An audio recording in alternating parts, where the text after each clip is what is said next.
Hi, Mike Kennedy. What about an MRE Fire Starting Kit? Well, if you buy, a complete MRE, there's always this accessory pack in here.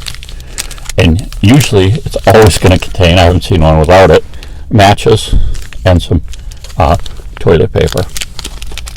So there you've got something to start the fire, something that you can use as kindling, the paper, and catch whatever else you want on fire. The moist toilet, that might catch too, depending on how much alcohol they have in it. Then of course you got some sugar and salt. I don't know if there's a coffee in here or not, but anyway, you've got something that's sealed well, and they're usually talking about MREs having a 5-year shelf life, but I would think this would have a way longer life as far as the matches, just keeping them, in this will keep them dry. They mention these matches are specially designed for damp climates, but they will not light when wet or after long exposure, several weeks, to very damp air. So keeping them in there you go. You get your MRE Fire Starting Kit. And then I thought I'd just mention, something, my kind of things I always carry with me. Of course, I always get a cell phone. I usually always have this little Kershaw knife with me. I just like it. It's just a handy size to be in your pocket. You don't notice it's there. I took the pocket clip off of it. It does have a lanyard hole if you want to put a lanyard on it. And here's something that, especially where it's winter, I keep it in my coat pocket. It does have a belt loop, so you could transfer to your belt if you want, if you're not in that season where you're wearing a coat. But here we've got a Summit flashlight. It can do momentarily or stay on permanently. It's got 1 or 2 AAAs in it, I believe. And then the second thing that's in this pack is a very inexpensive. These were supposed to be $30, and when Radio Shack was closing out, I got it for $10. But it's really heavy, and it seems to be really ruggedly made.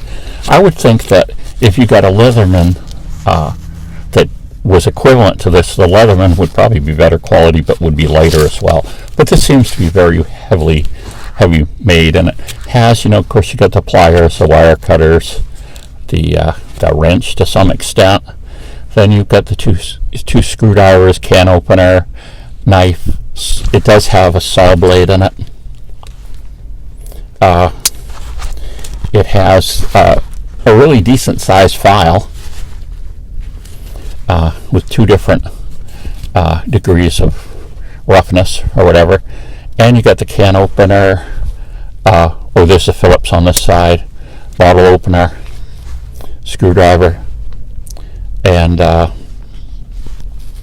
one thing I thought was interesting about this, I mentioned this, and I'm going to have a link to this guy's channel. He does just things with the Swiss Army knife, okay? And one thing he did with this tool, you can see this has got a little bit of edge on it for a can opener anyway.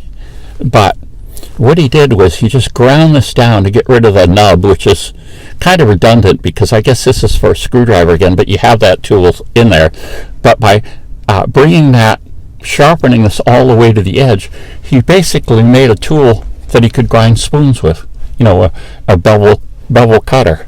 And it was I thought that was quite interesting to get that function out of a tool that just with a small modification. I'm going to put his link below because he has a lot of interesting things. And even if you don't have the real Swiss Army knife, I'll get a real small one.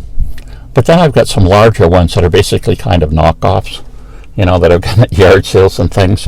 But, you can still use them. And some of the information does apply also to the tools that are with this. So, I'll put his that link below.